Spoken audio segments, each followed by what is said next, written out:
Then I got the next one for you when I. No, you can tell your little story. Go ahead. Oh yeah, you wanna come do your thing, bro? Since you're here. Allah, the Father of the universe, Father of love, truth, peace, freedom, and justice. Allah is my protector, my guide, and my salvation. By night and by day, through His holy prophet, noble true Ali. Islam. The next one. Yeah, no, go ahead. No, do your reading. All right. Letters to be read every meeting. I hereby inform all members that they must end all radical agitated speeches while at work, in their homes, or on the streets. We are for peace and not destruction. Stop flashing your cards at Europeans. It causes confusion. Remember, your card is for your salvation. Failure to obey these orders will be of severe consequence. We are for love, truth, peace, freedom, and when these principles are violated, justice must then take its course. Any member or group of members who hold malicious feelings toward the temple or the prophet, or violate the divine covenant of the Moorish movement, will receive their reward from Allah for their unjust deeds. All true Moors will and must obey the law as laid down to them by their prophet. If they lose confidence in their prophet, they should turn in their cardon button, cease wearing their turban and fez, and return to the state where I, the prophet, found you. This is a holy and divine movement founded by the prophet Noble Ali. And if the prophet is not right, the temple is not right. The prophet, therefore, is sending out a divine plea to all Moorish Americans that they do their part in protecting their temple, their prophet, and the temple. This is an everlasting movement founded by the prophet through the will of Allah to redeem his people from their sinful ways. Noble Ali. Islam. To be proclaimed at every meeting. I am glad to know that I have a few faithful Moors among you all, and I desire for them to know the truth and the divine truth. There is a host of jealousy about me and the movement now by the same people of our side of the nation that claim I was only a joke and unreal. But now, since they have found out from the government officials and the nations of the earth that this is the only sole foundation that all Asiatics must depend upon for the earthly salvation as American citizens, they are working every scheme that they can to disqualify me so they may take charge of the situation. I have notified all these things to you long ago in the past. It is through the faithful Moors that attribute to the movement and uplifting funds. The ones that paid their divine respect to me and the movement will be remembered. That is why I am calling upon all faithful Moors to increase their faithfulness to me, your prophet, and your divine Moorish movement. I need finance and I need it badly. Never before have I needed finance so badly as I do at present, so I can shove aside the discord that is facing the nation. It all comes through jealousy because of my fame and nobility. The nations of the world will not recognize the movement without I, the prophet, being head. It has been proven by my works which I have performed in the past few years. Prophet Noble Ali. To the members of the Moorish Science Temple of America. Islam. This is the instruction from your Prophet Noble Ali. Be faithful unto your forefathers' divine and national creed, that you will be blessed for your good deeds that you sow in the flesh. Allah is the one that judges the world, and his judgment is now on, but the weak can comprehend it not. The end of time is drawing near, so says Allah to his divine prophet, I Noble Ali. And that's why many hearts have been turned to stone.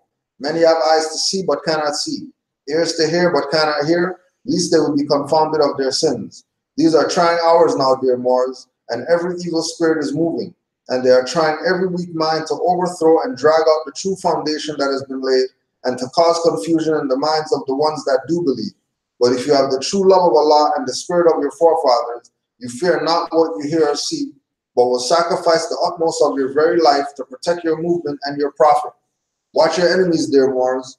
Your enemies are the ones that speak against your prophet and ridicule him to the very lowest, and the ones that speak against your divine and national principles of your temples. Act accordingly, and Allah would bless you for your good work. Peace, your divine prophet, Noble Ali. Islam. So yeah, so testimonial. Your elevator story? So that was the elevator story with the guy from... Start from the top. Oh, about the story? Yeah. Oh, so I just got into the elevator, was coming here yesterday for our meetings, and this guy got in from the elevator. I think he owns one of the shops on the ground floor. But he turns to me and says, Tunisia? Tunisia? I said, no, not Tunisia. And then I'm sort of struggling to figure out how I should try and identify myself, right? So then I said, Morocco. He goes, Maghreb? Yeah. Maghreb? I said, yeah, Maghreb, Alaska. And then he says, oh yeah, and then he shakes my hand. As I said, at this point, the I would say Spanish or Mexican or one of the, well, he definitely speaks Spanish, but one of the workers in our building gets on, so he's watching this whole sort of interplay and sort of somewhat trying not to pay attention, but still sort of observing the fact that it's this fez, right? Yeah. The guy's sort of like enamored by the fez, and then he's getting off. He's like telling me, he's asking me to come with him, but I had to go there, right? And even still, sometimes for me it's a lot of energy, because part of me is just a little bit weary of people that probably know exactly what's going on, and then even when you point out that you know what's going on, that there's still this weird sort of like we should have this place should be full with all those people. All the people that are, the Egyptians, everyone else who's got one of these, and they're like higher ups. When we see you, there should be a lineup. So we met them all of the guys who are on this but aren't on this. So then you start being very wary because there's obviously something else up. And I was just thinking about it today as it came just right now. But I think what this is that obviously at a certain point we fell, our sort of cousin took over, has been taking over, but somewhere in there, this entity is starting to die, and in that death, like the cockroaches and all the other people are rushing here to sort of grab a piece of it. Yeah. That's what's really going on, because the fall has happened with the European. Yeah. It's done, but there's nothing that's come in its place. Nothing replaced. We were supposed to be the replacement. Right? That's what's really going on here. They're all trying to grab this piece, and really what the piece is a piece of the energy. Yeah. Because it doesn't matter where you are. I'm realizing what industry do we have here? What trade do we really have here? There's nothing. We've got some movies, we've got finance. That's what they say, the big three: film, finance, and food are the big three things here they say in the city. I just think to myself, this is ridiculous, right? I mean, really what this is sort of terraforming. They've got the financial district here, meanwhile they're out just sucking in the timber, the steel, the lumber, all the gold. That's what they're doing. Yeah. They're colonizing. That's their agenda. Right? On that, but when you see them talk about a spaceship going somewhere, that's really what they've done. They're taking their spaceship to our land, and they're now sucking us dry. Yeah. The second one was yesterday. Got out with some boys from the gym, and we're in this kind of fairly famous Chinese food place in Chinatown. And I remember the guy from 25 years ago, but these guys are a little more current. They go there to get their little food, and we're sitting there. The place is ran, and then there's these two European guys, and the place pretty much ran with just indigenous, Asiatics, purely mostly China, a few Europeans, but these two Europeans in the corner who have been done eating for a while and are just fucking around on their phone. And we're standing there, and we're like communicating with him, and he starts to remember that we go way back. And then he says to his guys, "Hey, get up! You guys, it's time to get up." And the guy goes, "Oh yeah, I'm sorry." So they both get up because they've basically just been fucking around. He goes, "Yeah, those are he goes, that's my Masonic brother. That's my Masonic brother." And so the Asiatic guy who's running the place and the Irish guy start doing all this hugging and you know what I mean? And then the Asiatic guy points to this little leprechaun, four-leaf clover thing that he's got as a pin on his thing. But what I'm observing right there is the lodge. I'm observing that there's no color line in the lodge. This man was European. That's his brother. That's his brother. His brother's fucking sitting and chilling.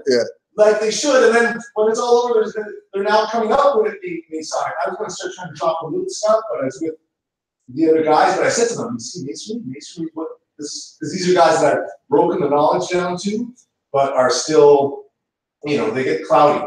Once you start talking about the rest of it, right? So I was showing them, hey, masonry. That's the other side I was showing you. That's the practical side of where you've got Masonic brothers.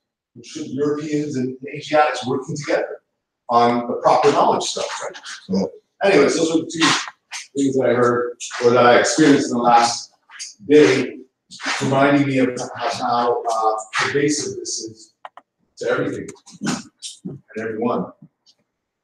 So,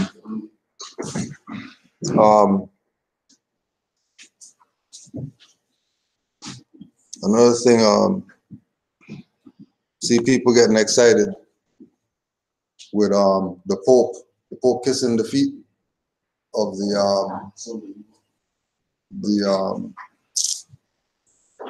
Sudanese or some rival Sudanese, whatever. They're trying to do some peace thing or whatever. So he's there kissing the feet of the Sudanese whoever's, and people, oh my God, just kissing the black man's feet, and you know, the Pope's whatever. But I just wonder how come these people weren't saying anything when he was kissing transsexuals' feet in 2015. Yeah. Where were they at when he was kissing trannies' feet?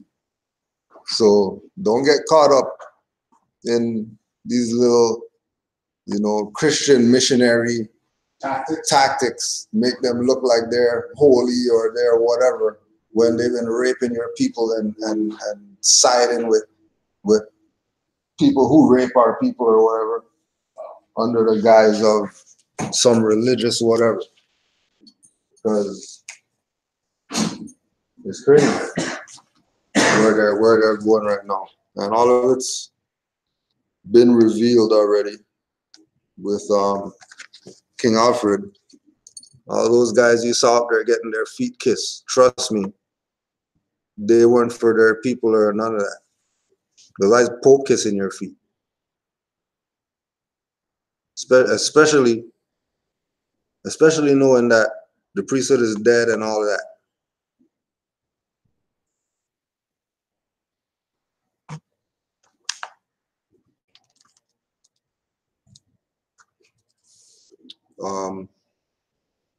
With regard to King Alfred plan,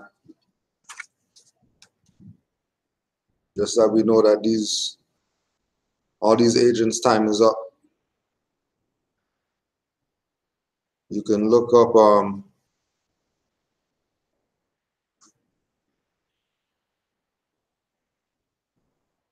where is this?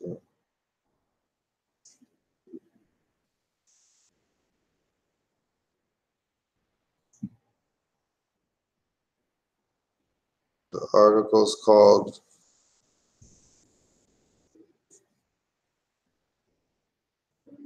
Congressman Demands End of Federal Funding for Nation of Islam.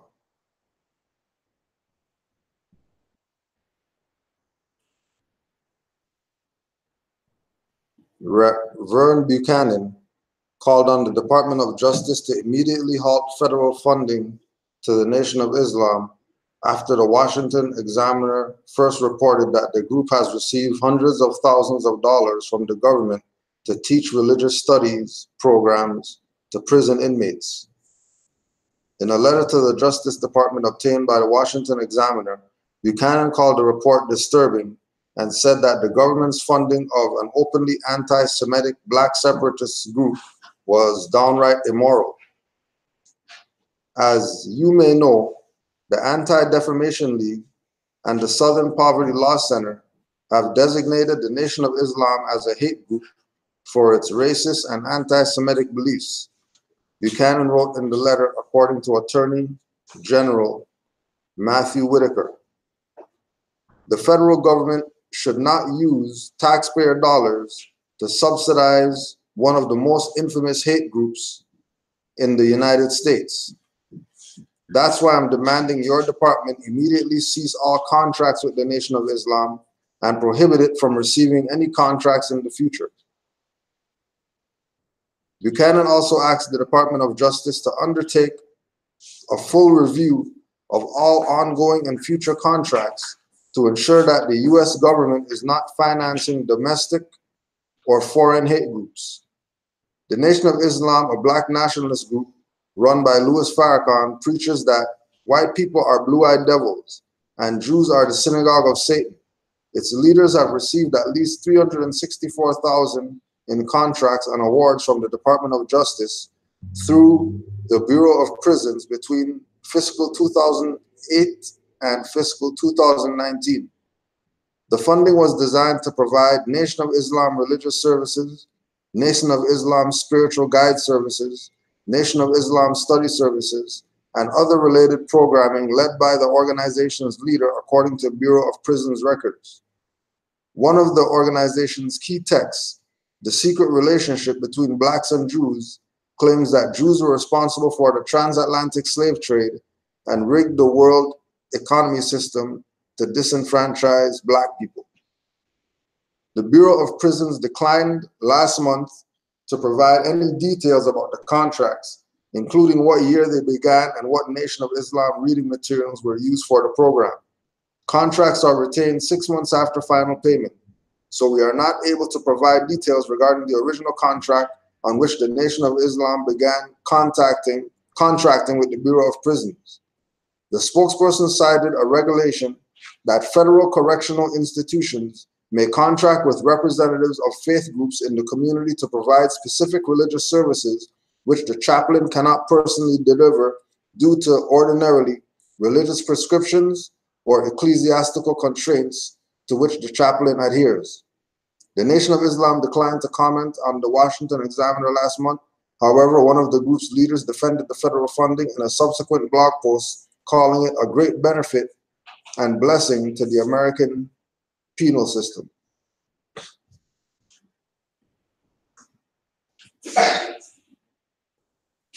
Now,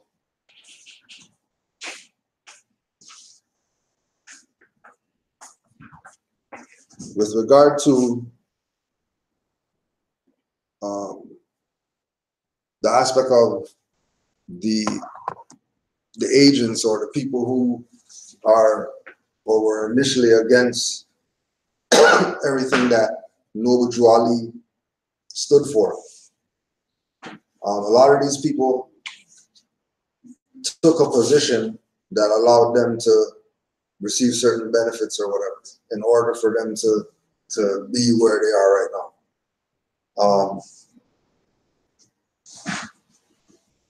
So with King Alfred plan, Department of Justice, Federal Bureau of Investigation, Central Intelligence Agency. There are 12 major minority organizations and all are familiar to the 22 million. Dossiers have been compiled on the leaders of the organizations and can be studied in Washington. The material contained in many of the dossiers and our threat to reveal that material has considerably held in check the activities of some of the leaders.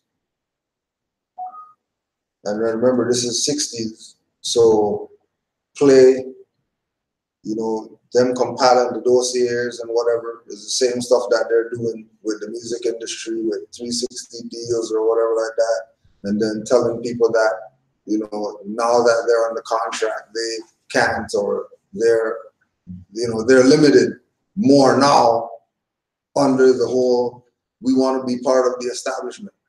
You know, like they were saying with the individual they talked from, you know, the Nation of Islam being in the prisons is a blessing to the penal system of America, which that's not an American penal system. Throughout the whole thing, they're talking about U.S. is who's funding them. And then now they're talking about American penal system, which would, you know, from the karmic point, take them out of the fact that they're actually supporting the prison industrial complex. Because the whole point of being in there is not for people to stay in there being whatever it is. It's in hopes that they're going to be reformed. Now, if there's people who are doing life or whatever, for example, and they're in an institution, yeah, they have the religious right like anybody else to have access to certain things. But since it's quote unquote religious, it's probably supposed to be done from a humanitarian perspective, not from a we're getting funding to do this, right? Again, which goes back to these minority organizations having things compiled on them so that they don't cross the bar with regard to their activity. Plus, they're paying them. So there's only so far that they could really go with whatever it is that they're presenting. For example, with us, we have chaplains calling us because they want Qurans in the prison. Islam was, because they see that there's a awakening of the inmates to this idea of Moorish, whatever it is, to Islam, to changing your diet, spirituality, all things like that. They're realizing is going on, right, in the institutions right now. So and just like they said in the chaplain said in the article, that there are certain things that they're not able to provide. So because they can't provide certain things, once they're not able to meet the demand, they're going to have to go to other sources to try to see what they can get. And again, there's no pay thing with us as far as doing our work with the institutions. Right? It's strictly on a referral basis. Somebody might say something, they might call us to qualify. Well, he said that he needs whatever cloth for a turban. We don't really give that out because they use the cloth, they hang themselves or whatever stuff they're gonna make up and say why they can't, right? But on the strength of, well, it's for a spiritual whatever, that's fine for him to have the cloth or whatever to make the turban, right? They don't worry about suicide or nothing like that after that. The whole diet and more changing their diet in these institutions, calling us he said that they don't eat meat anymore, and and they don't want GMO and they don't want this and that, and how are we supposed to do it? Just give them kosher, so that it's easier for these people, because you don't want to, being in there, you know what I mean? A lot of these people know that, yeah, there's an opportunity that they might get out or whatever, but for now they're there. And it's really about some, mental, spiritual, emotional mastery, because you want to be of sound mind whenever you do get out. But now, look at all these individuals now that leave those institutions without the proper whatever and end up just doing revolving door. And that's directly related to the information that is being presented to them in there, that they get out here and can't fulfill certain things unless, again, you have these people who's getting their funding. So there could be, which is, for example, why not do the interview or whatever? Because now there's back stuff you can talk. They can be getting funds for everybody that comes out and joins Nation Islam. There's ample ways that funds could be spread out now once it's out that the Blue-Eyed Devil is funding them. And then all their activity is going right back to the King Alfred plan, that majority of these minority organizations work with central and federal. And they're not about the liberation of the people, which is why these people get everything that they get.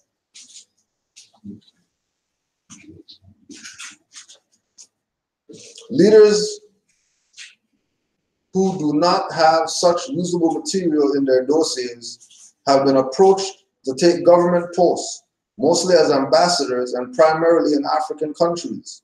The promise of these positions also has materially contributed to a temporary slowdown of minority activities. However, how do we expect these slowdowns to be of long duration However, we do not expect these slowdowns to be of long duration because there is always new and dissident elements joining these organizations with the potential power to replace the old leaders. All organizations and their leaders are under constant 24-hour surveillance. The organizations are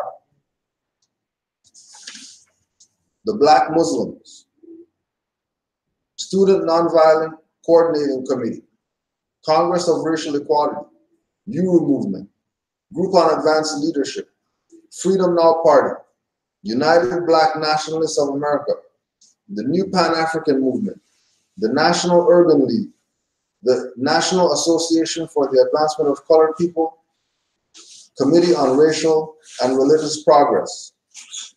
Note, at the appropriate time to be designated by the President, the leaders of some of these organizations are to be detained only when it is clear that they cannot prevent the emergency. Working with local public officials during the first critical hours, all other leaders are to be detained at once. Compiled lists of minority leaders have been readied at the National Data Computer Center. It is necessary to use the minority leaders designated by the President in much the same manner in which we use minority members who are agents with Central and Federal, and we cannot, until there is no alternative, reveal King Alfred in all its aspects. Minority members of Congress will be unseated at once. This move is not without precedent in American history.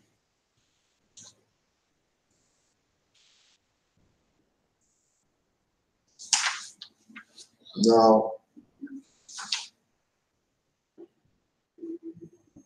the promise of these positions also has materially contributed to a temporary slowdown of minority activities. So this is like what Brother Omar was saying earlier with where's the whatever that everybody else has that we don't have? Where's the whatever that every other nation has that we don't have? Because these people were put in place to slow down the activity.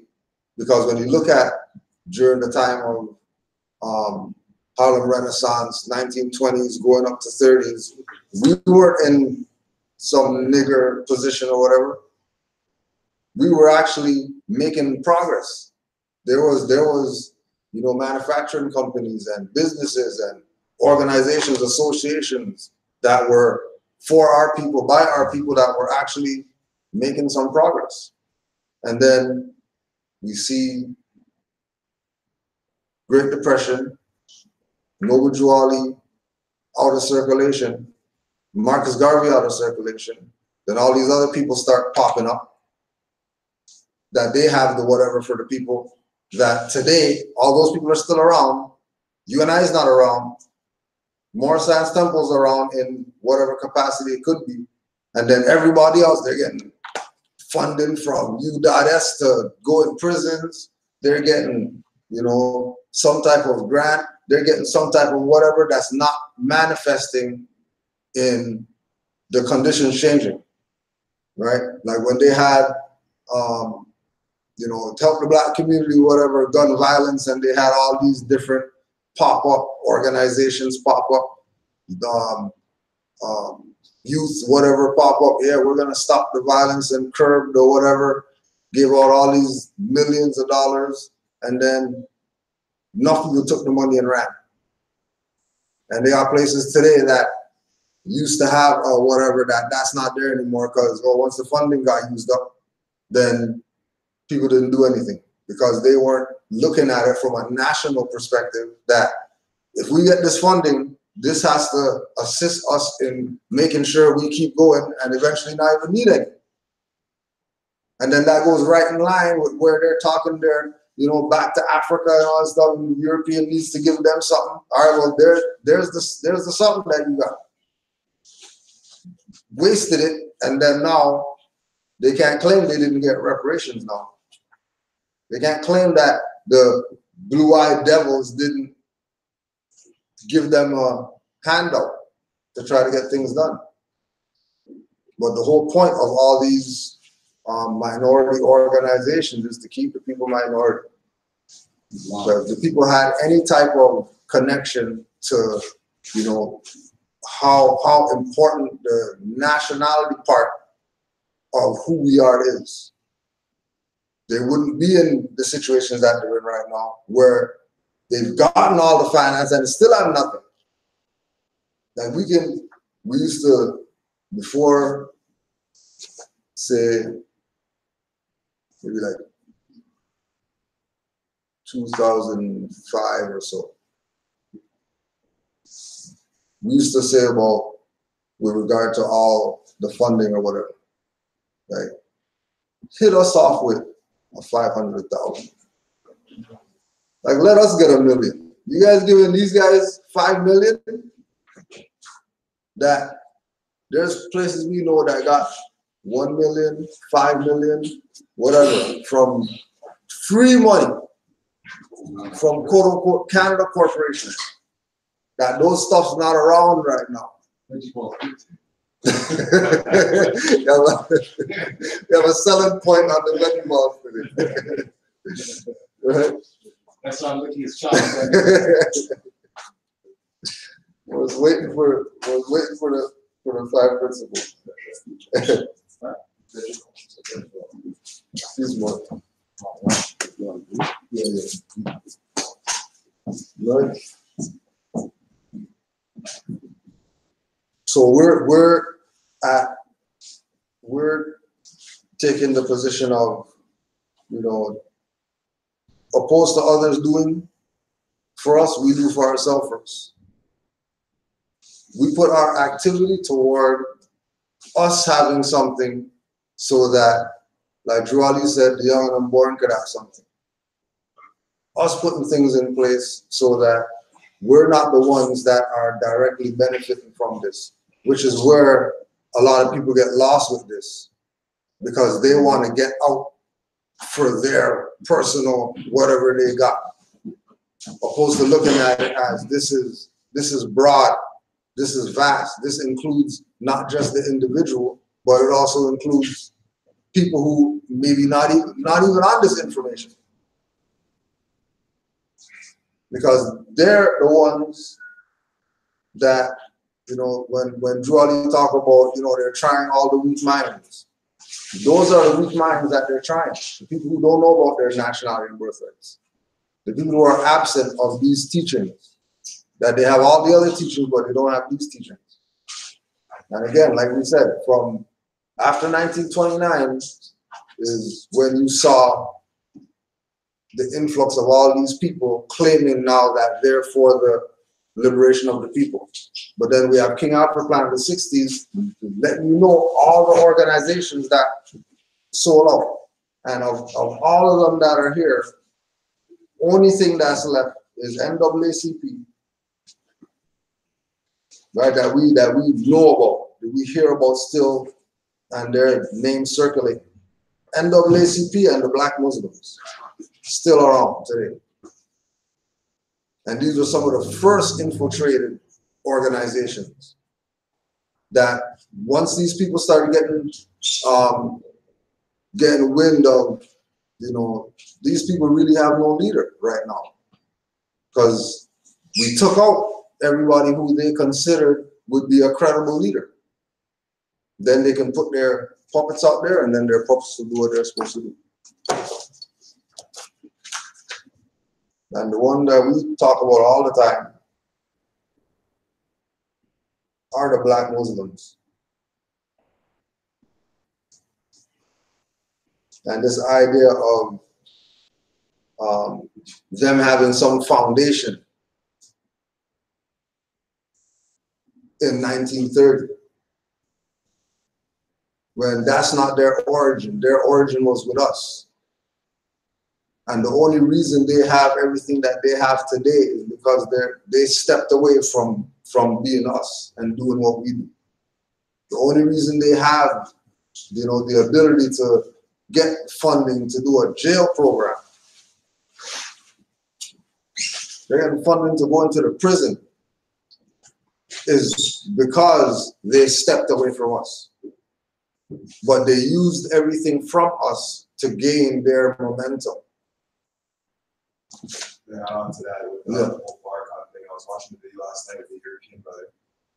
making a video. It's called it was a video called "Why Barcon Has So Much Security." It's a European video, you know, and saying how he's very intelligent. You know, he's, you know, like things that he says, you can see why he would have like security around him because he's very intelligent and fears for his life.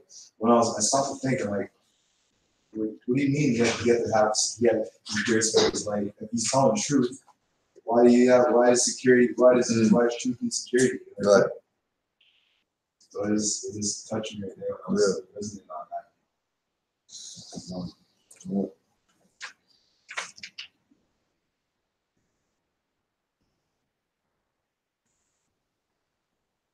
This is Richard Brent Turner, Islam in the African American Experience, page 150. News spread fast in the overcrowded black section of Detroit. Before long, the name of the mysterious peddler, whose self-styled mission was to teach Islam to black people, spread far and wide in Paradise Valley. The people who heard Fard's message at the first meeting returned with their friends and relatives. Soon these gatherings were so well attended that it became necessary to hire a hall, which became the first temple of Islam. The people in attendance were the first members of the Nation of Islam. So this news that was spreading in Detroit with regard to this individual, this black man came to teach black men about Islam and all this. That's all pre their establishment, because they're telling me that they didn't have a hall to go in when they were first meeting. And the reason why they didn't have anywhere to go in because they still had to sign up that this was Moorish Science Temple back then, after Noble Juwali transition. Because you have to take into consideration that majority of the people who were leadership in the Moorish movement, they were a temple head. At that time, if you were a grand whatever, you had a building that you had jurisdiction over, right? So Fard being one of those that were under Noble Juwali's tutelage, he had Detroit as his quote unquote jurisdiction. So when we read Anwar Majid's book, We Are All Moors, and he's talking about the Nation of Islam started with 120,000 members off the top. That was all the people that they brought from the Moorish movement, who, as we read on, you realize why all these people said that after Noble Juwali died, there'll be no problem following Fard and whatever jurisdiction that he was in. On the evening in August 31st, W.D. Fard spoke to a gathering of several hundred followers at the former Universal Negro Improvement Association Hall. Right, so remember, this is after Garvey too. So they have Noble Juwali that they usurped all his stuff. Then they have the UNIA that they usurped all that stuff. And we're talking, you know, concepts of nationhood, concepts of economic security, memberships, right? At the same time, remember, these people are directly related to the infiltration of any type of black liberation, whatever, right? At that time. Black people were crowded in the hall and outside to hear the prophet's message. They're talking about Fard. He preached that the word Negro was a misnomer for the people of the black African diaspora. This name was created by the white race to separate African Americans from their original Asiatic roots. Fard declared that the blacks of North America were not Americans, but Asiatics, whose ancestors had been taken from the African Asiatic world by European slave traders in the name of Christianity 400 years earlier.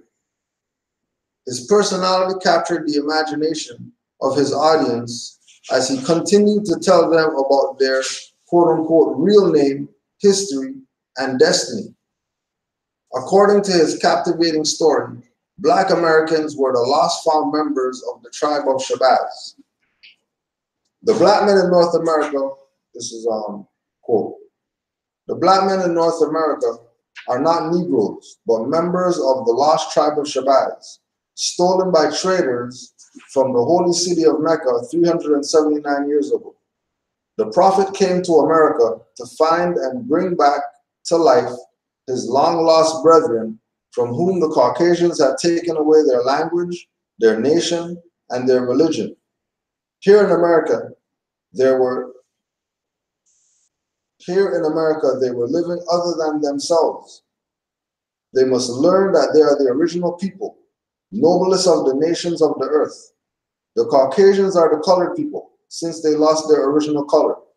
The original people must regain their religion, which is Islam, their language, which is Arabic, and their culture, which is astronomy and higher mathematics, especially calculus. They must live according to the law of Allah, avoid all meat of poison animals, hogs, ducks, geese, possums, and catfish.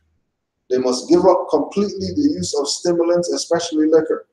They must clean themselves up, both their bodies and their houses. If in this way they obeyed Allah, He would take them back to the paradise from which they had been stolen, the holy city of Mecca. Now, if they know that the Black men in North America are not Negroes, because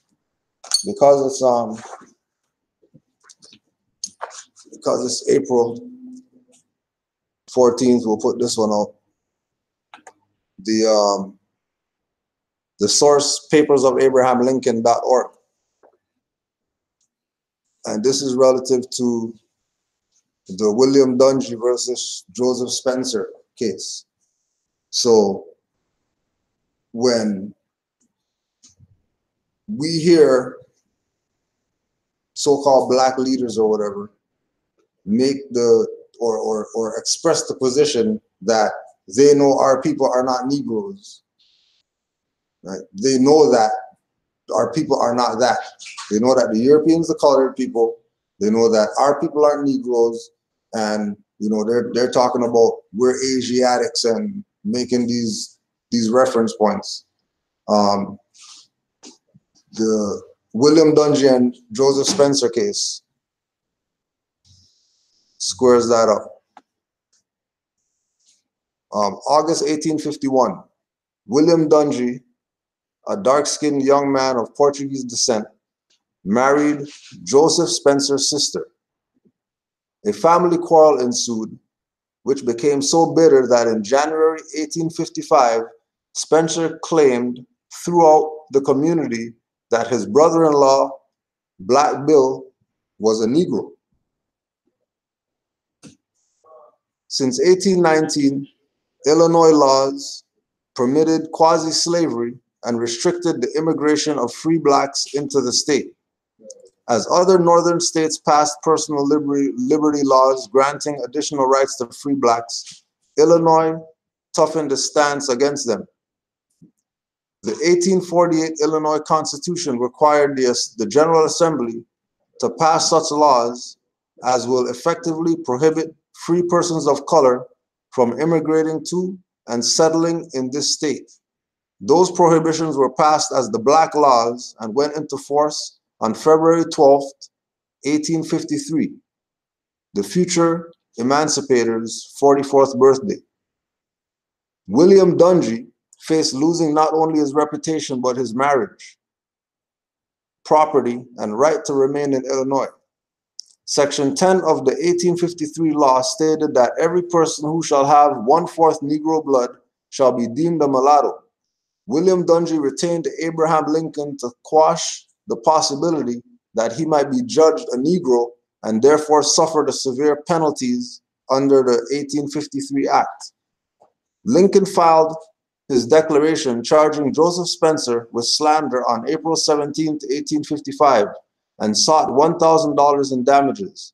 A game of legal chess occurred during the first hearing in May. Spencer's attorneys, Clifton H. Moore and Lawrence Weldon, filed a demurrer to Lincoln's declaration, asserting that his charges were insufficient in law. Judge David Davis agreed that 2 of Lincoln's 3 charges were faulty. The case was continued and Lincoln was allowed to amend the declaration. At the next term of court, October 1855, the case was argued before a jury. According to Lawrence Weldon, Lincoln's talents as a trial lawyer were evident in his argument for Dungy. Weldon stated that Lincoln questioned Spencer's character by demonstrating how Spencer went from house to house, gabbing that Dungy was a nigger. Weldon emphasized that Lincoln's tone and pronunciation had a curious touch of ludicrous, which instead of detracting, seemed to add effect. Lincoln further undermined Spencer by using humor to persuade the jury that there was reasonable doubt regarding Dungy's race. Weldon recalled Lincoln's statement, "My client is not a Negro. Though it is a crime to be a Negro, no crime to be born with black skin. But my client is not a Negro. His skin may not be as white as ours, but I say he is not a Negro, though he may be a Moor." Mr. Lincoln interrupted Judge Davis. Mr. Lincoln interrupted Judge Davis scarcely about to restrain a smile. "You mean a Moor, not more. You mean a M-O-O-R, not M-O-O-R-E. "Well, Your Honor, Moore, not C.H. Moore," replied Mr. Lincoln, with a sweep of his long arm toward the table where Moore and I sat. "I say, my client may be a Moor, but he is not a Negro." Where are you reading that from? Hmm? Where are you reading that from? The website is papersofabrahamlincoln.org. Papersofabrahamlincoln.org.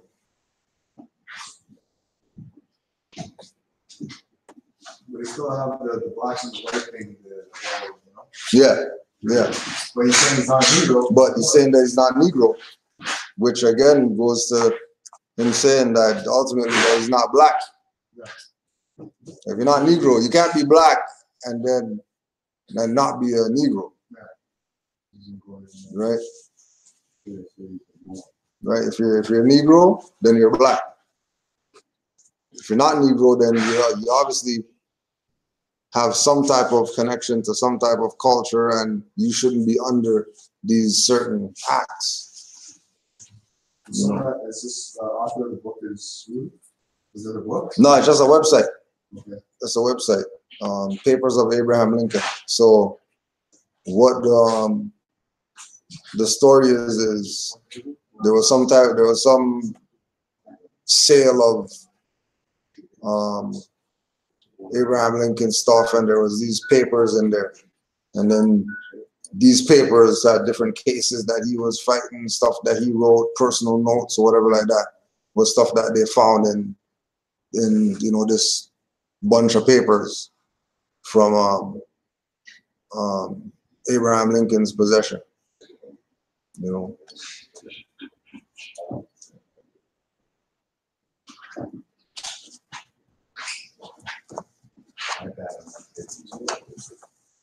Right, so these individuals know, huh? Is it before 1865 or is that? Yeah, that was 1855. Yeah. Yeah. And after that, it comes out. And then after that, he did the Emancipation Proclamation, right? Which wasn't freedom for anybody, because by that time, they already knew that we have to take this man out because he was doing too much for the quote unquote black people, which they don't want anything done for them or for us. They want to make sure that, you know, they always have the upper hand in some way, shape, or form on us. You know, they have to have the upper hand. Right? If they can't have it from a physical perspective, then they're gonna have it from a mental perspective. If they can't from a mental perspective, then they're gonna have it from economic perspective. Can't from an economic, then they're gonna have it from a religious. But they need to have some type of upper hand on us in order for them to be able to rule how they're ruling. Peace, boy. That's good. Each other. Peace around this, right? Yeah. Right.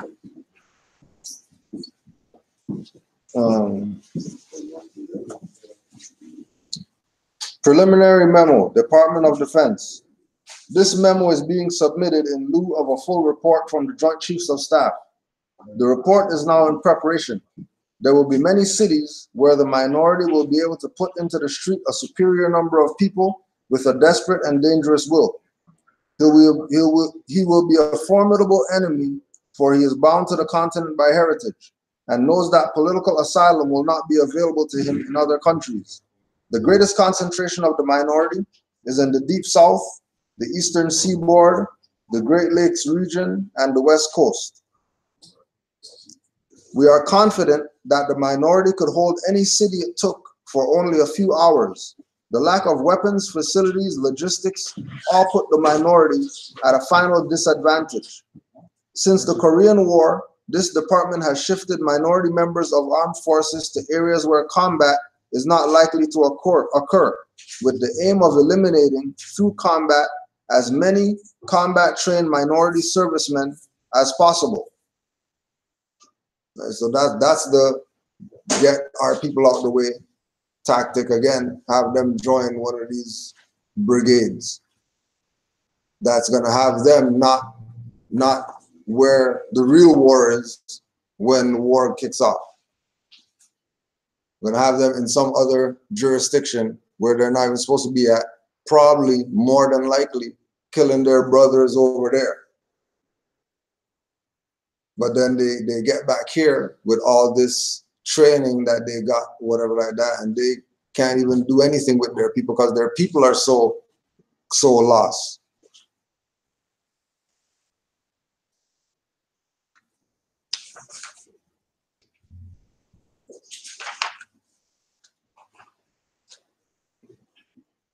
Today, the ratio of minority member combat deaths in Vietnam, where they are serving as advisors, is twice as high as the minority population ratio in the rest of America.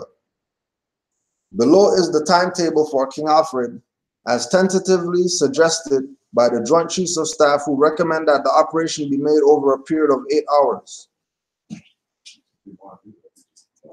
1. Local police and minority leaders in action to head off the emergency. 2. Countdown to 8 hours begins at the moment the president determines the emergency will be national, coordinated, or of long duration. So to date, when we look at any type of like race relative disturbances that's been happening, all of them have either been national, so like some type of school shooting or church shooting or whatever, or coordinated, where you have active people using whatever skills that they got in order to, you know, the system, you know, the hospital did something, a doctor did something, so we'll blow the hospital up or whatever, right?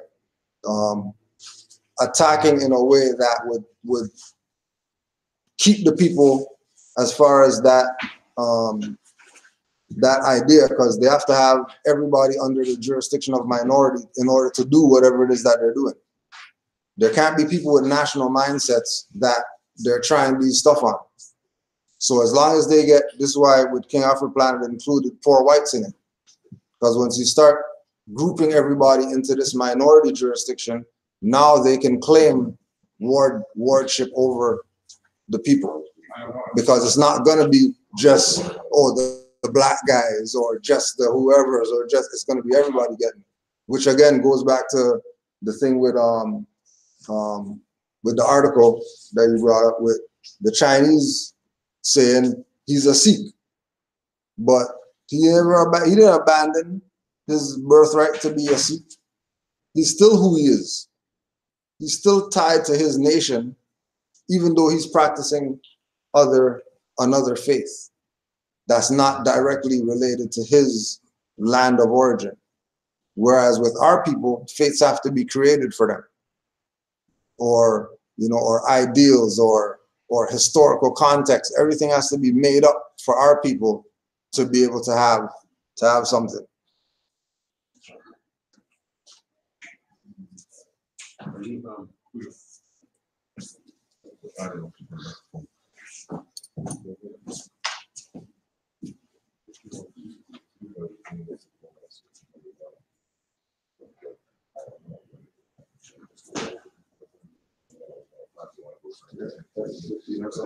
What I'm wondering, is this going to be broadcast too? No, let's cut out then.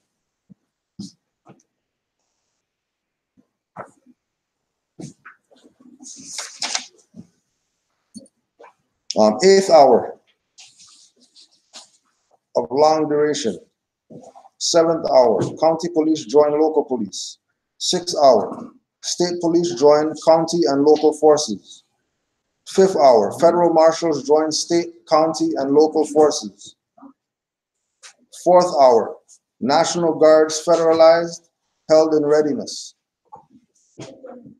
Regular armed forces alerted, take up positions, minority troops divided and detained along with all white sympathizers under guard. 3rd hour. 2nd hour, all minority leaders, national and local, detained. 1st hour, president addresses minority on radio, television, and gives it 1 hour to end the emergency. At 0 hour, all units under regional command into the emergency. 0 committee report, Secretary of Defense. Survey shows that during a 6-year period, production created 9 million objects, or 1,500,000 each year. Production could not dispose of the containers, which proved a bottleneck. However, that was almost 20 years ago.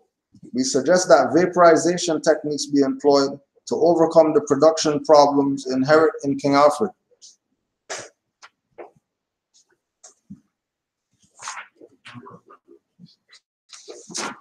So the whole point is try to keep the people minority. And again, with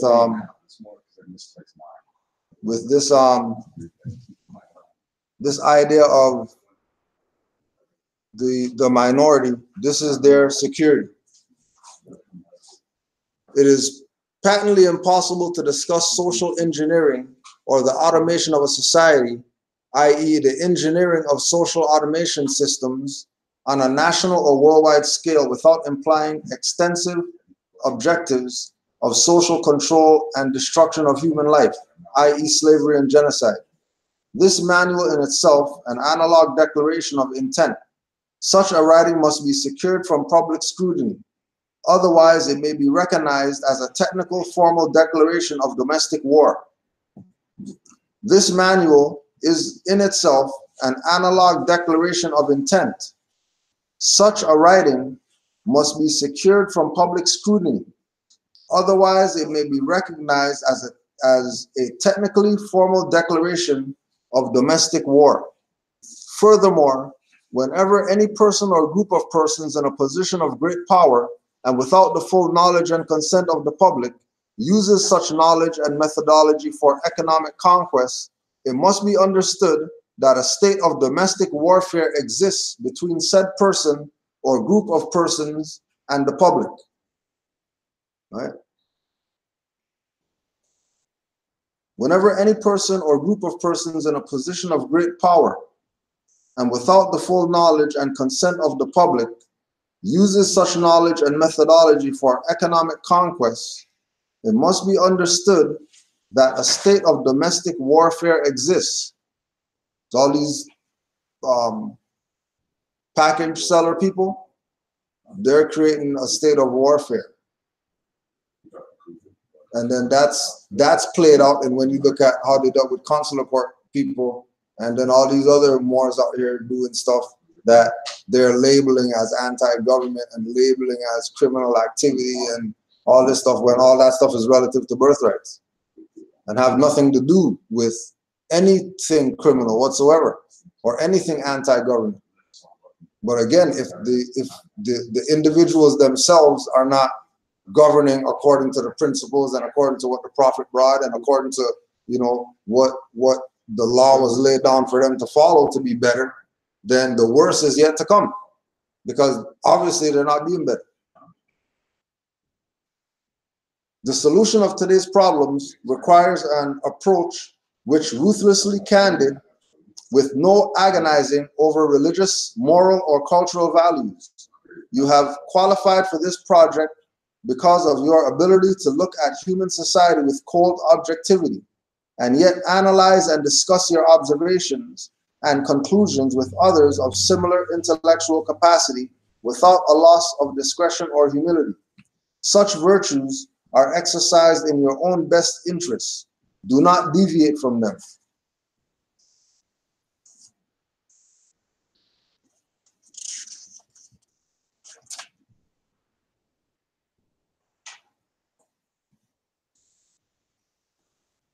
All right, so that's King Alfred plan. And the connection that the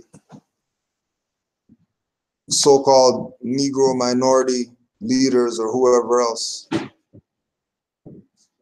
have to that document and what their purpose is. Even though they're claiming that white people are the devil or whatever, know that they're working for those devils right there.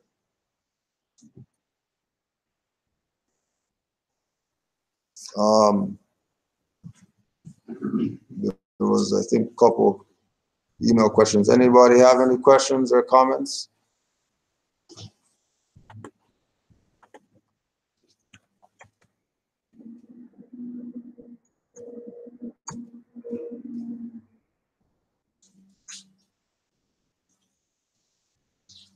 But it should be around. Should be.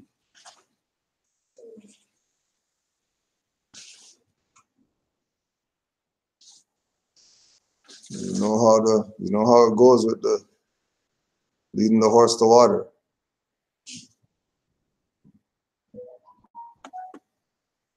First one's up. Lex says he wasn't coming in today. He couldn't get a ride. And Damien says that his Empress is just caught up with some stuff, so he's not going to. A couple more people that should have been here.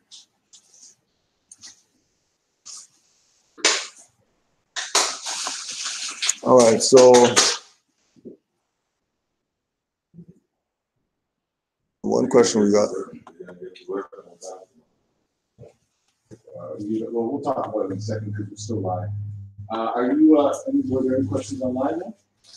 Yeah, just one.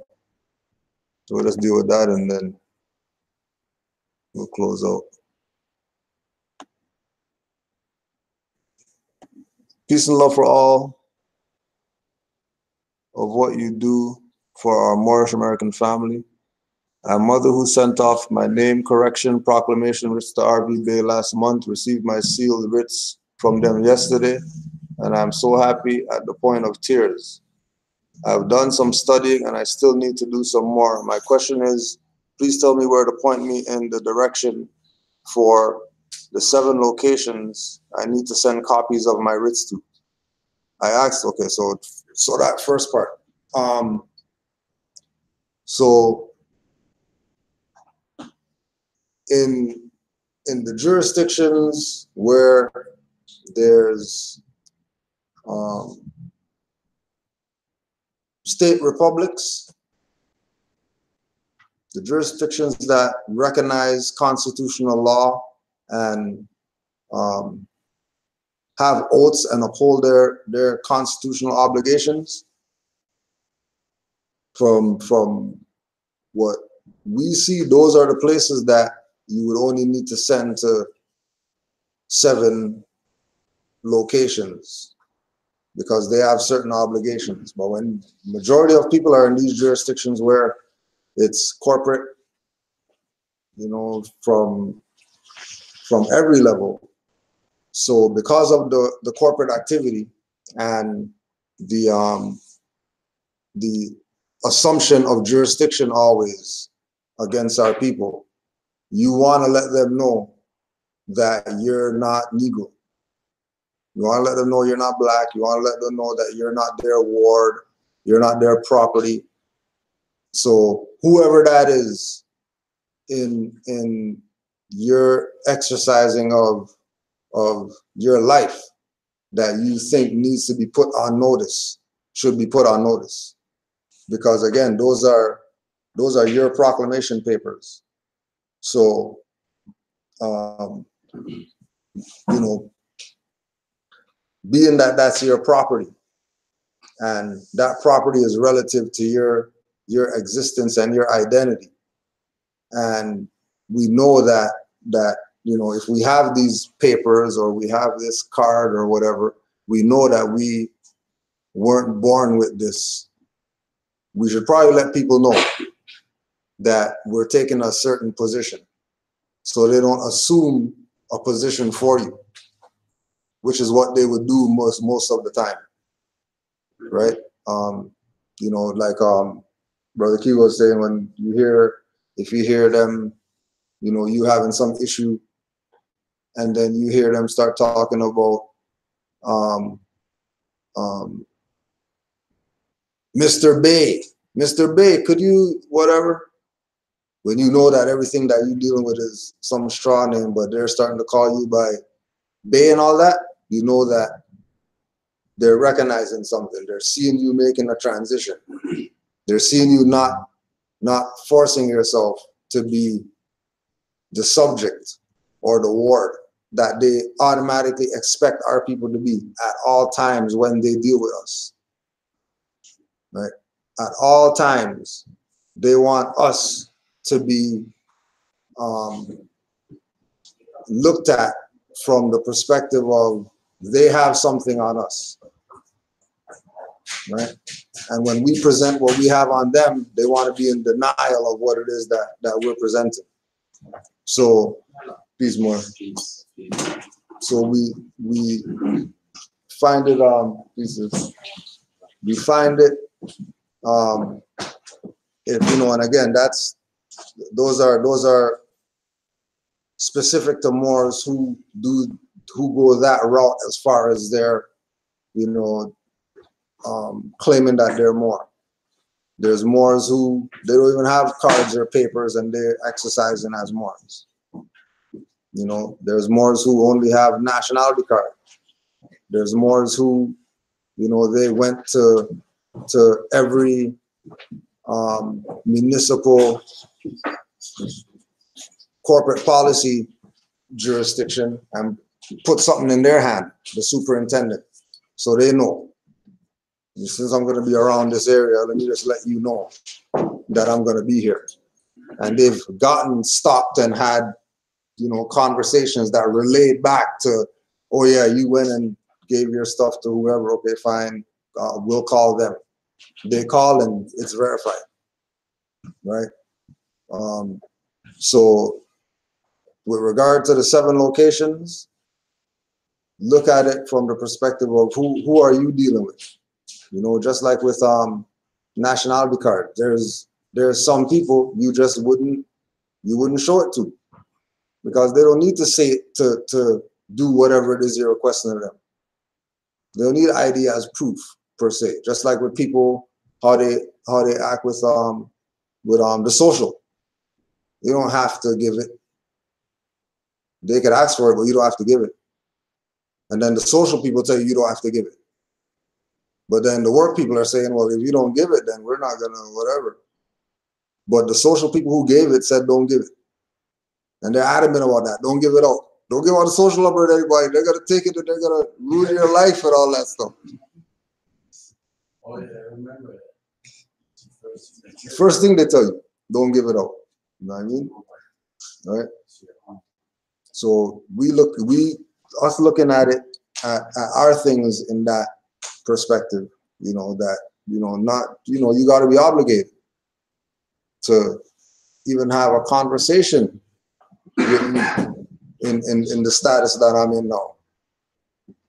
Because as you know, as Aboriginal and Indigenous, they really can't be talking to you unless they go through your representatives.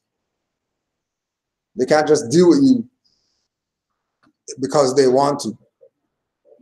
You know what I mean? The only way they do that is because of assuming jurisdiction. You might say, you know, I'm El Bay. But if El Bay is in the city of whatever, then they're going to assume jurisdiction. Because El Bay shouldn't be in the city of. It's supposed to be in a whole different jurisdiction. You know?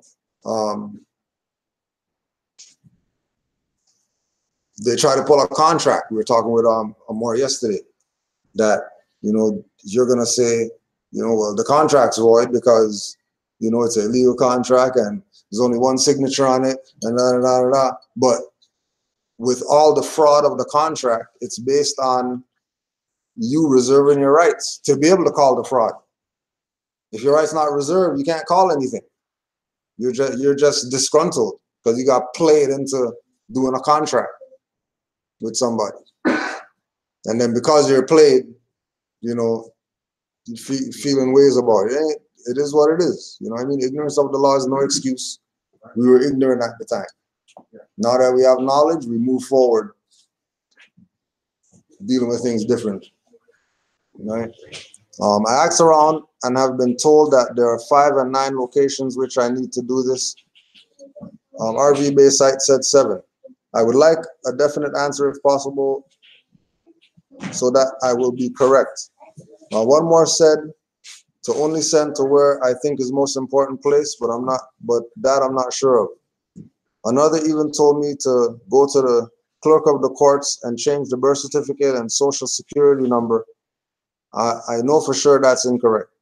RV Bay's website is vast and I'm still in the process of getting study material while reading and studying. I may have missed the locations, probably. I'm near the Euclid, Ohio area, and I did reach out to the temple in Cleveland, Ohio, but when I told them that I learned of Prophet Noble Drew Ali by way of not only my great-grandmother and grandmother, but Taj Tariq Bey, and I wasn't obliged in a relationship to a more, they said that they could not assist me. That's crazy. So this, whatever temple this is in Ohio, because she mentioned Taj Tariq Bey, they didn't let her in the temple. Because she was single, they didn't let her in the temple. And this goes back again to the minority organizations that were under FBI, CIA, etc. infiltration, right? That was directly related to that.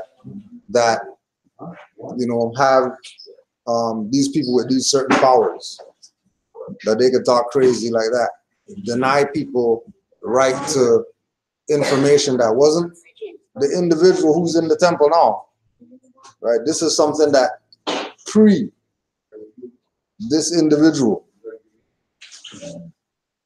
and now they're taking it from like it's theirs, and they can, you know, say who can do whatever and who can not do whatever, right? But that's what it is that you know we're ultimately dealing with. So she has a certain mindset, so they're not going to be able to pull one on her. You know what I mean? And those are the people that they don't want. They don't want Moors who study and Moors who know, about their nationality and birthrights. They want the people who don't study. They want the people who are in this for some gain other than it's their life. You know what I mean? This is supposed to be your livelihood now. If they're talking about protect the prophet and the movement or whatever,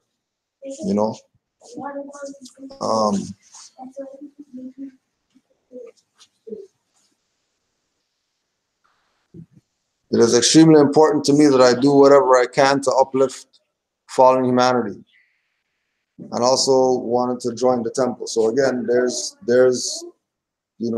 people outside of this jurisdiction looking toward this jurisdiction for clarity, because they're going out there and people are telling them, you don't got a maid or whatever, you can't even come in these doors. You're not allowed in here. Right? Oh, you study from Tashreef Bay or whatever, you can't come in here. You don't want you in here. Because you're definitely going to disrupt the sleep that we have these people under. No different than when these when Moors get locked up that know stuff that they don't want them in there, because they're going to change the atmosphere of the entire place. Like this is even with the chaplain thing. It's like last month we probably got like 7 calls from the prisons that they need stuff. We need Qurans, they're asking for this, and are they allowed turbans, and could we give them, they're asking about the kosher diet, enough now. Are they allowed to do kosher diet? What's the whatever of the more, do they have a, you know what I mean? Because people in there talking, And then also too, that they're talking from the right perspective if they're gonna make the call to find out or to get certain info.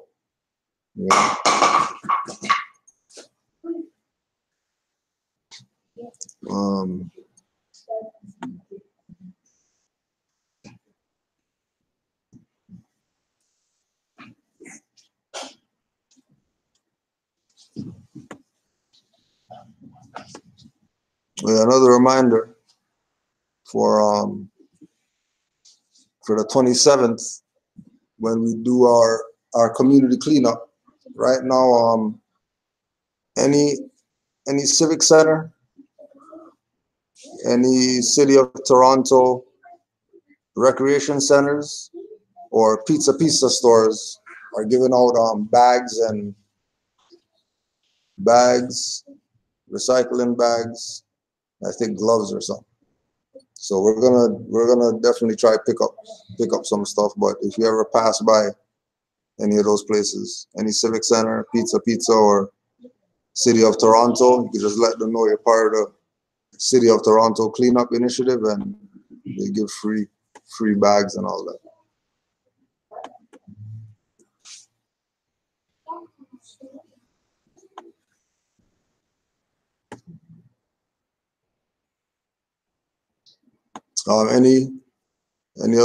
Any questions? Any questions or any comments, experiences?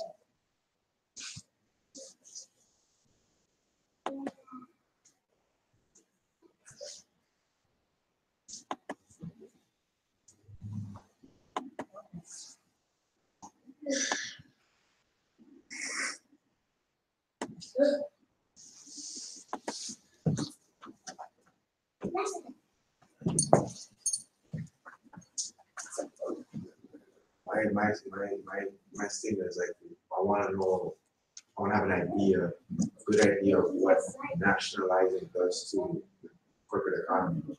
Like, for example, right now, the economy, from what I'm seeing, is not good. It's not good. All the factors are here for recession. Yeah.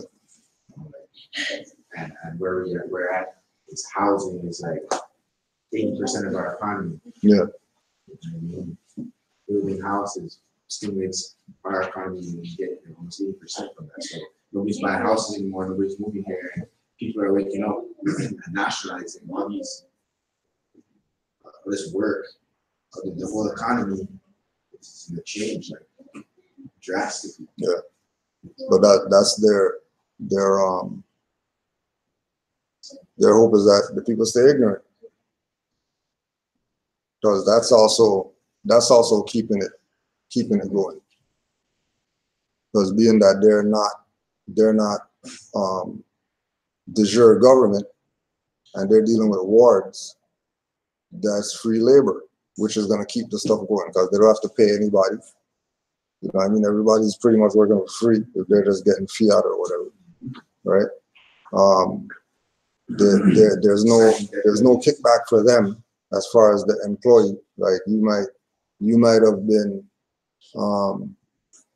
offered a stock in the company as a slave or whatever, or you might have, been able to inherit something from it, but they're not looking at anybody as far as the employees to say, oh, well, we made 80 million, so we're going to share out, you know what I mean? Everybody who helped make this zero. Everything's going to who the head people are, But then again, did those people make billions? If they can say, okay, this year is a profit of 2.8 billion, yeah. We're down last year by $250 million. Yeah. Profit. The fact that those are the numbers they're talking. But it's also too with perspective too. So, for example, if we look at how they're doing everything,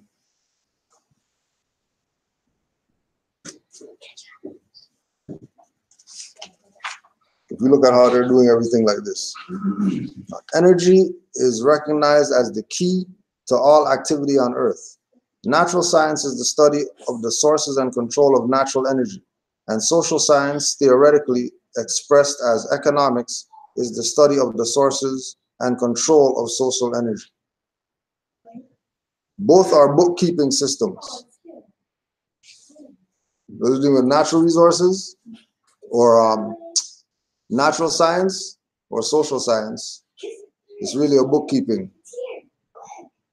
It's not the science, because remember, you're not dealing with a government, or you're dealing with a jurisdiction that is about rob the people, colonization, imperialism.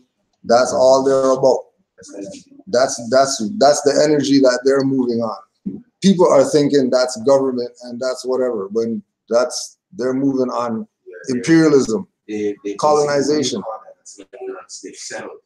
Right, yeah, right. There's no, stagnant, right? Their energy is in one place. It can't go anywhere else other than where it's dictated through these wards. Which in itself is part of the social science. Somebody being classified as Negro, black, colored. A science is why they're classified that. The science of linguistics is why they're classified that, because they don't have etymology as one of their sciences that they know. So now they fall into the jurisdiction as being the lab rat. And then they're thinking that economy and job, and no, you're a lab rat. You're in the maze just doing that's it. Because that's how they're looking at it, as energy. They're not looking at it like, they're looking at 8 hours. We got 8 hours of energy from this individual. We got 12 hours of energy from this individual. Yeah, right. They're gonna be here on the time that whatever. They're gonna leave on the time whatever, and then we get to give them paper for that. It's a representation of our debt. Yeah. Right. Or Exactly. or dead. Yeah. Taking our debt. Which is that we know that came from debt. Yeah, but and right, and that quote unquote debt is supposed to be based on currency or money. But the currency is it. The currency is energy. The currency is not what they have on the stock market. No. Which they switched the definitions for it to include that. Right. Because it's electronic transmittance that sends a signal whether it's there or not there, it communicates. It's part of this. The true energy in the vibration, the transfer of frequency and current. Do that meaning that's where we have to get back up, right? If we get back up where we fell, then is that not where we're getting back up? Exactly. The economy's coming to a collapse if there's no more currency and they're incurring more debt to buy up debt to keep it going. It's gonna collapse. So right. But think about this too. The fact that it's there is the collapse. The currency. The point that it's at the point where they're using debt to pay debt. That means it's been collapsed already.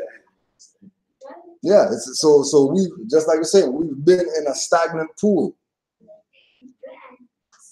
because there's no stimulation of the quote unquote currency. If they introduce gold and silver, watch how fast off change. Yeah. Or if they, you know what I mean, like, you know, or take it out of the yeah. So because of poor management or whatever the case is, obviously there was economic warfare from the corporation, the United States corporation. Like I'm hearing that people are able, like obviously the money they don't even count it, they weigh it. Yeah. It's how bad it is. So like that has to do, part of it has to do with the national Yeah. And then, but the problem is they don't have the principles behind it.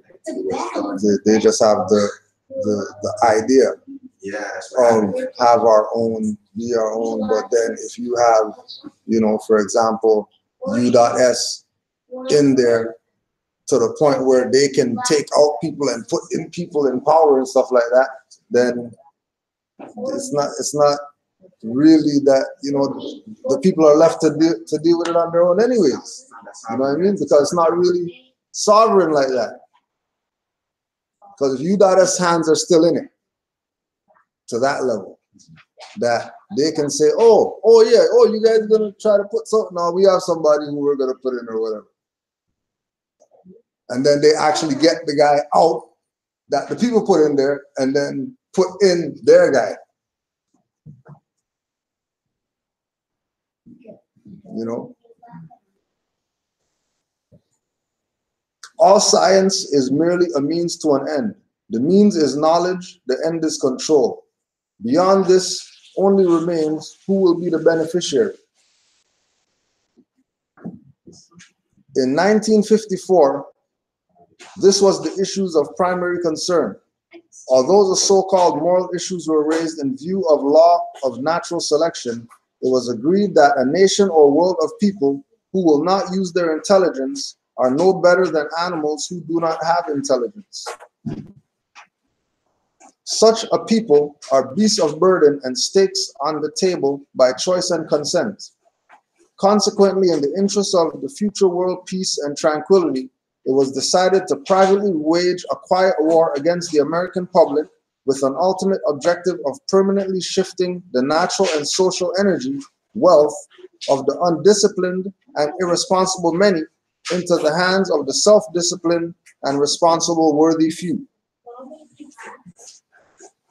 In order to implement this objective, it was necessary to create, secure, and apply new weapons, which, as it turned out, were a class of weapons so subtle and sophisticated in their principle of operation and public in appearance as to earn for themselves the name silent weapons. In conclusion, the objective of economic research, as conducted by the magnates of capital banking and the industries of commodities, goods, land, services, is the establishment of an economy which is totally predictable and manipulatable. In order to achieve a totally predictable economy, the low-class elements of the society must be brought under total control, must be housebroken, trained, and assigned a yoke and long-term social duties from a very early age, before they have had an opportunity to question the propriety of the matter. In order to achieve such conformity, the lower class family unit must be disintegrated by a process of increasing preoccupation of the parents and the establishment of government-operated daycare centers for the occupationally orphaned children. The quality of education given to the lower class must be of the poorest sort, so that the meat of ignorance isolating the inferior class from the superior class is and remains incomprehensible to the inferior class. With such an initial handicap, even bright lower class individuals have little, if any, hope of extricating themselves from their assigned lot in life. This form of slavery is essential to maintaining some measure of social order, peace, and tranquility for the ruling upper class. Mayor Rothschild's quote, give me control over a nation's currency, and I care not who makes its laws.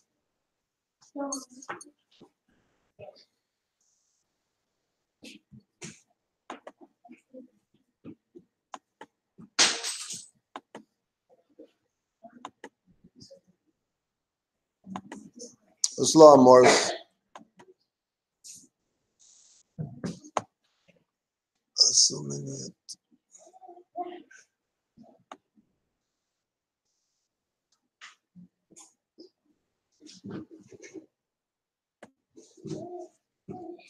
Probably about like a week almost like or two ago, I was in the grocery store and I forgot my wallet in my vehicle. I had my jacket on me, and all I had was an ounce of silver. Yeah. So, I had like cranberry juice, clear cranberry juice, and a few other things. Maybe it's $30 or so. I gave them the coins. The cash, I said, here, I don't have any fiat on it. I don't have any fiat on it. I'm not going to buy silver. I don't need to do this to your boss. I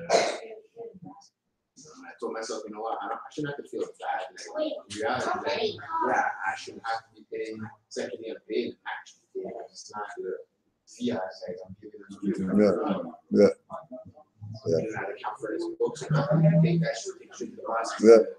Stack it up, or that means yeah. But then the other part of it too is then they should have the equivalent to give you change. Because so they don't. So you know it might be a thing where that's a credit now. Yeah. That you just say, I gave you more than what you know what I mean. I have at least whatever fiat equivalent in credit right now. If you got that and didn't give me change, you know what I mean. You should be able to just walk on the rack and just pull down whatever. Yeah. You put these in the bag and then you go about your business. I realized that essentially, like I would do that and not in any sort of way where it's like, I'm trying to show people or anything. I'm just going there just to get my stuff. Yeah. The essentials.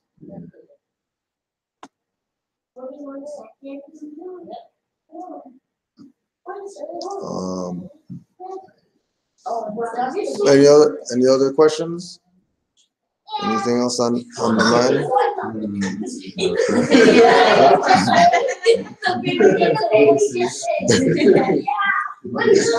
Yeah.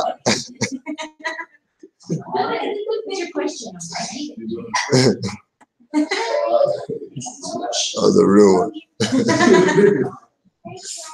I thought it was just me. Just like this.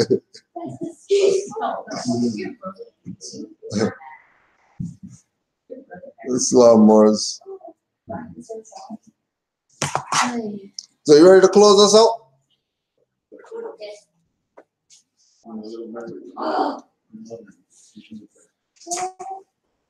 Peace and love to all the Morris.